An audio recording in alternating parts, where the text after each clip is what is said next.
used to having air conditioning humming in the background, you might not notice it.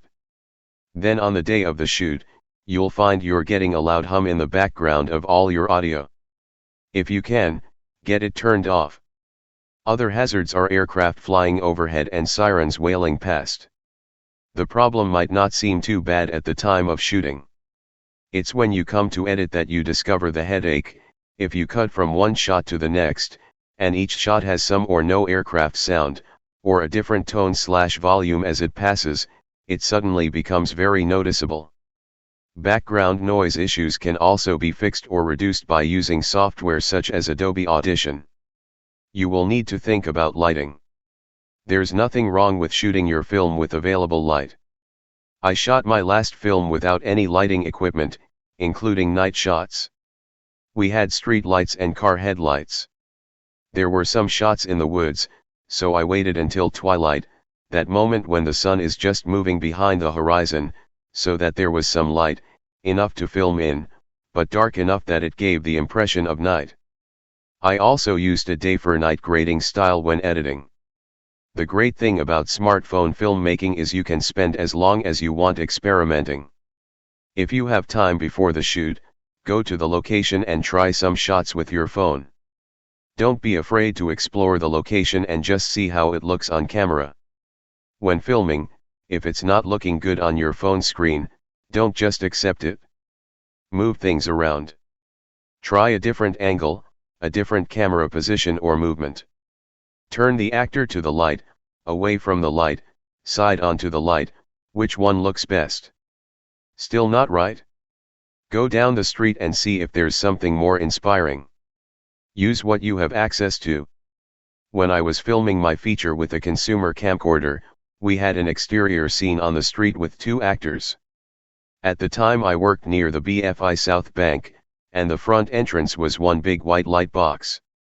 I had already used this in a short film a few months earlier, so I had the scene planned in my head.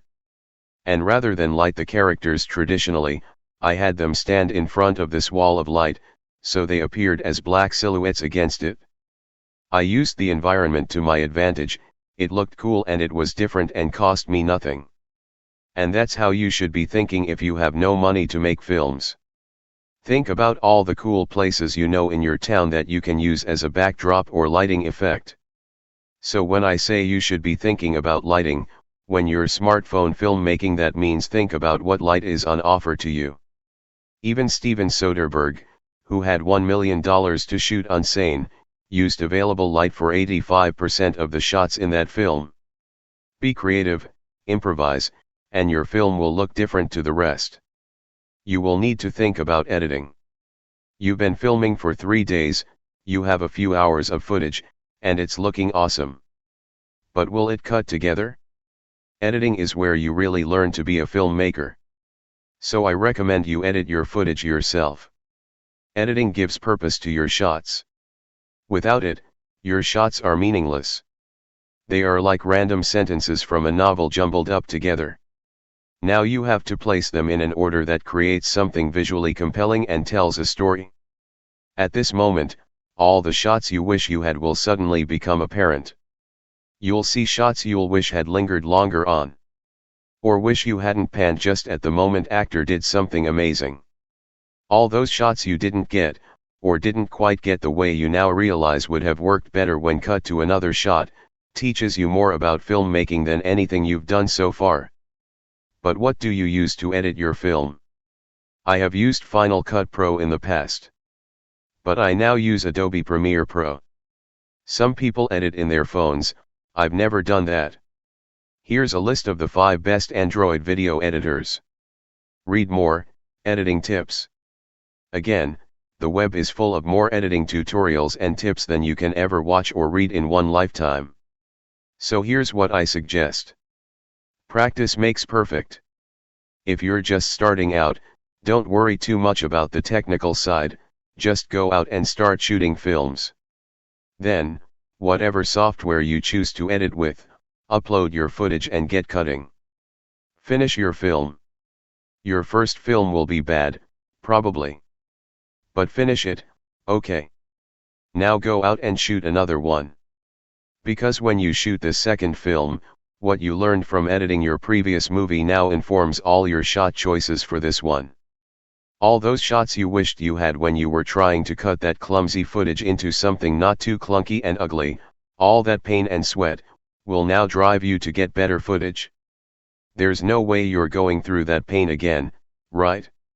So you return with the footage for your second film. And guess what, lo and behold, it's a little less painful to edit than the last one. Finish your film. Make another film. That's right. It's time to make your third film, already.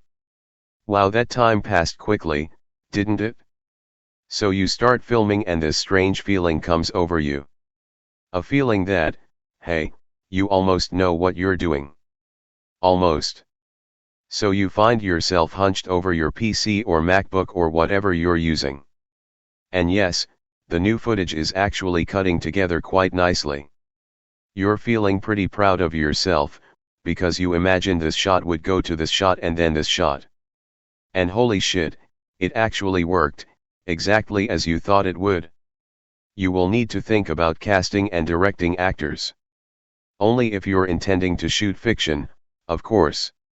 I won't say too much about this, you should just go and try it. I would recommend you also have a go at acting yourself, to see how it feels in front of the camera. Cast your friends and family. Build your story around the characters you know. Give them parts that suit them. Right, I think that's enough to get you started. Good luck and have fun. Contact me to sreenwritersoultions@gmail.com.